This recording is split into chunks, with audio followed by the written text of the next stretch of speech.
A Long Walk to Water by Linda Sue Park. I'm going to do chapter 1. So we're on page 1. And as I read this novel, please think about how there are two main characters and they talk about the lives of each of these characters. The first one is Nia. She's an 11-year-old girl, and it is 2008 in Southern Sudan. And Southern Sudan is a country in Africa, and there is a map of it on this page, and you can look and see, find Southern Sudan. The other character, and this is from 1985, is Salva Dutt, and he was 11 years old when he fled the Sudan Civil War. Okay. So chapter 1, Southern Sudan, 2008. Going was easy. Going, the big plastic container held only air. Tall for her 11 years, Nia could switch the handle from one hand to the other, swing the container by her side, or cradle it in both arms.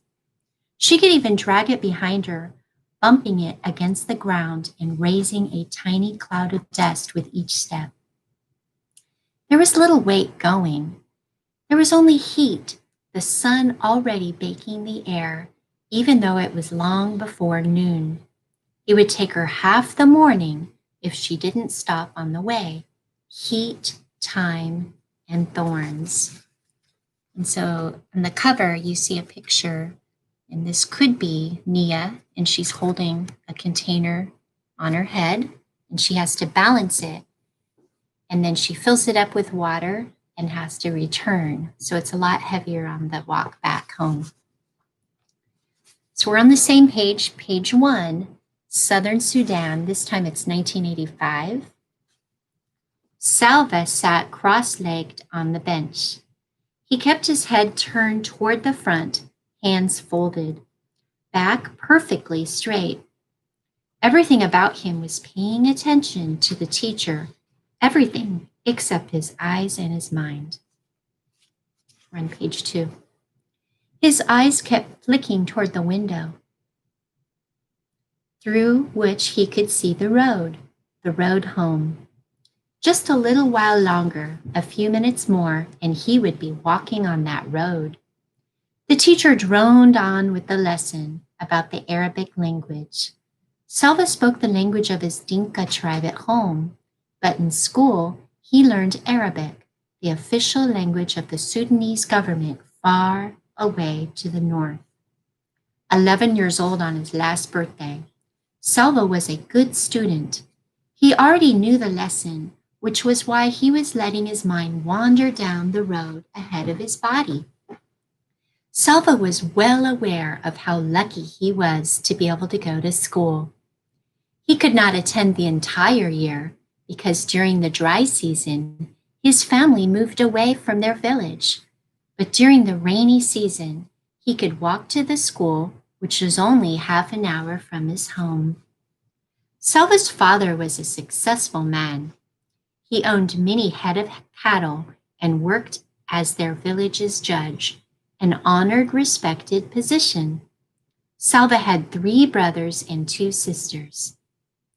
As each boy reached the age of about 10 years old, he was sent off to school.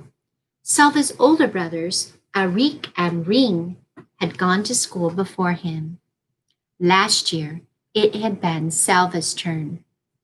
His 2 sisters, Akit and Aknaf, did not go to school.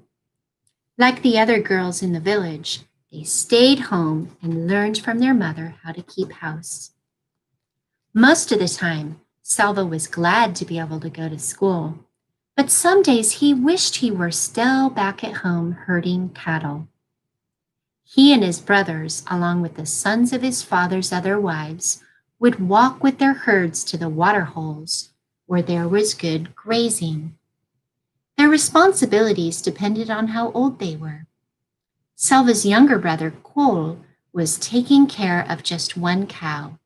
Like his brothers before him, he would be in charge of more cows every year. Before Salva had begun going to school, he had helped look after the entire herd, and his younger brother as well. The boys had to keep an eye on the cows, but the cows did not really need much care. That left plenty of time to play. Salva and the other boys made cows out of clay. The more cows you made, the richer you were. But they had to be fine, healthy animals. It took time to make a lump of clay look like a good cow. The boys would challenge each other to see who would make the most and best cows. Other times they would practice with their bows and arrows, shooting at small animals or birds. They weren't very good at this yet, but once in a while they got lucky. We're on page 4. Those were the best days, when one of them managed to kill a ground squirrel or a rabbit, a guinea hen, or a grouse. The boys' aimless play halted, and there was suddenly a lot of work to do. Some of them gathered wood to build a fire. Others helped clean and dress the animal. Then they roasted it on the fire. None of this took place quietly. Salva had his own opinion of how the fire should be built and how long the meat needed to cook, and so did each of the others. The fire needs to be bigger. It won't last long enough. We need more wood. Nah, it's big enough already. Quick, turn it over before it's ruined. The juices dripped and sizzled. A delicious smell filled the air. Finally, they couldn't wait 1 second longer. There was only enough for each boy to have a few bites. But oh, how delicious those bites were. Salva swallowed and turned his eyes back toward the teacher. He wished he hadn't recalled those times because the memories made him hungry. Milk. When he got home, he would have a bowl of fresh milk, which would keep his belly full until supper time. He knew just how it would be. His mother would work grinding meal and walk around to the side of the house that faced the road. She would shade her eyes with one hand, searching for him. From far off, he would see her bright orange headscarf, and he would raise his arm in greeting. By the time he reached the house, she would have gone inside to get his bowl of milk ready for him. Crack! The noise had come from outside. Was it a gunshot or a car backfiring? The teacher stopped talking for a minute. Every head in the room turned toward the window. Nothing. Silence. The teacher cleared his throat, which drew the boys' attention to the front of the room again. He continued the lesson from where he had left off. Then, crack, pop, pop, crack, gunfire! Everyone down! The teacher shouted. Some of the boys moved at once, ducking their heads and hunching over. Others sat frozen, their eyes and mouths wide open. Salva covered his head with his hands and looked from side to side in panic. The teacher edged his way along the wall to the window. He took a peek outside. The gunfire had stopped, but now people were shouting and running. Go quickly, all of you, the teacher said, his voice low and urgent. Into the bush, do you hear me? Not home. Don't run home. They will be going into the villages. Stay away from the villages. Run into the bush. He went to the door and looked out again. Go, all of you, now! The war had started 2 years earlier.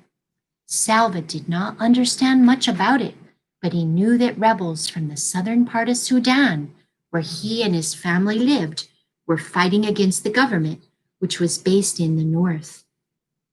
Most of the people who lived in the north were Muslim, and the government wanted all of Sudan to become a Muslim country, a place where the beliefs of Islam were followed.